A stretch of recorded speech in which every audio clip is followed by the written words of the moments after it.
കൊടിയ വഞ്ചനയുടെയും തട്ടിപ്പിന്റെയും പരാതികളിൽ പോലും കേസെടുക്കാതെ പോലീസ്. മലേഷ്യൻ കുടുംബത്തിന് കിഡ്നി വാഗ്ദാനം ചെയ്ത് 50 ലക്ഷം തട്ടിയ മലയാളിക്കെതിരെ രോഗിയടക്കം നേരിട്ട് കേരളത്തിലെത്തി പരാതി നൽകിയിട്ടും നിയമ നടപടിക്ക് പോലീസ് തയ്യാറില്ല. കാനറ ബാങ്കിനെ മറയാക്കി 1 ലക്ഷം തട്ടിച്ചുവെന്ന പരാതികളും കേസെടുക്കാതെ പരാതിക്കാരനെ വട്ടം ചുറ്റിക്കുകയാണ് തലസ്ഥാനത്തെ പോലീസ്. ഭരണം മാറിയിട്ടും മാറാതെ പോലീസ്. 2 ആഴ്ചയായി റിപ്പോർട്ടർ പിന്തുടരുന്ന 2 വിഷയങ്ങൾ കടുത്ത നീതി നിഷേധത്തിന്റെ ക്ലാസിക് ഉദാഹരണങ്ങളാണ്. കൊച്ചിയിൽ താമസക്കാരനായ സാദിഖ് എന്നയാളെ തേടി മലേഷ്യയിൽ നിന്നെത്തിയ കുടുംബം എറണാകുളം നോർത്ത് പോലീസിനെ സമീപിക്കുന്നു.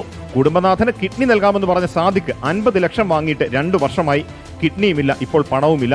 കേസെടുക്കാനാകില്ലെന്ന് കൈമലർത്തിയ പോലീസ് ഒടുവിൽ ഒത്തുതീർപ്പിന് ശ്രമിച്ചു. 50 ലക്ഷം സ്റ്റേഷനിൽ എത്തിച്ച് നൽകാമെന്ന് സാദിഖ് പറഞ്ഞിട്ടും നടപടിയില്ല. രോഗി അത്യാസന്ന നിലയിൽ ആശുപത്രിയിൽ. ഗതികെട്ട് രാഷ്ട്രീയ സഹായം തേടി കുടുംബം ഇപ്പോൾ തലസ്ഥാനത്താണ്. அது எனக்கு தெரியல. அவங்க என்ன சொன்னாங்கன்னா, இது நீங்கள் இந்தியாவில் போய் தான் செய்யணும், ஏன்னா நீங்கள் வந்து தமிழ்நாட்டில் தான் பாண்டிச்சேரியில் தான் அந்த அக்கௌண்ட்டில் காசு போயிருக்கு, நீங்கள் அங்கே ரிப்போர்ட் பண்ணுங்கன்னு சொன்னாங்க.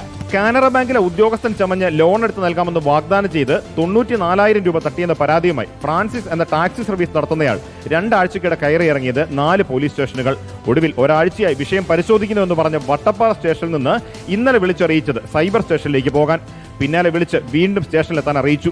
ജോലി ഉപേക്ഷിച്ച് ഇനിയും നടക്കാനാവില്ലെന്ന് ഫ്രാൻസിസ്. സൈബർ സെല്ലിൽ ആരോടാണ് കൊടുക്കാനുള്ളതെന്ന് പറഞ്ഞപ്പോൾ അതൊക്കെ നിങ്ങൾ സൈബർ സെല്ലിൽ ചെന്ന് അന്വേഷിച്ചാൽ മതി, അപ്പോഴത്തേന് അവിടെ നിന്ന് പറഞ്ഞു തരുമെന്ന് പറയാം. അത് കഴിഞ്ഞിട്ട് ഇന്നലെ വിളിച്ചിട്ട് പറയുക സ്റ്റേറ്റ്മെന്റ് എടുക്കാൻ വരാനായിട്ട്. എനിക്കിനി സ്റ്റേഷനിൽ പോകാനായിട്ട് ഇവരെന്തൊക്കെയാണ് പറയണമെന്ന് എനിക്കൊരു പിടിയില്ല. ഇവർ ചെയ്യത്തില്ല, ഇവരുടെ നിന്ന് സാധാരണക്കാരന് നീതി ലഭിക്കത്തില്ല. 2 കേസെങ്കിലും ഒരൊറ്റ സമീപനമാണിത്. ഈ 2ൽ ഒതുങ്ങുന്നതുമല്ല ഈ സമീപനം. കാലങ്ങളായി പോലീസിലെ ഒരു കൂട്ടരെ ബാധിച്ചിരിക്കുന്ന ദുഷ്പ്രവണത തന്നെയാണിത്.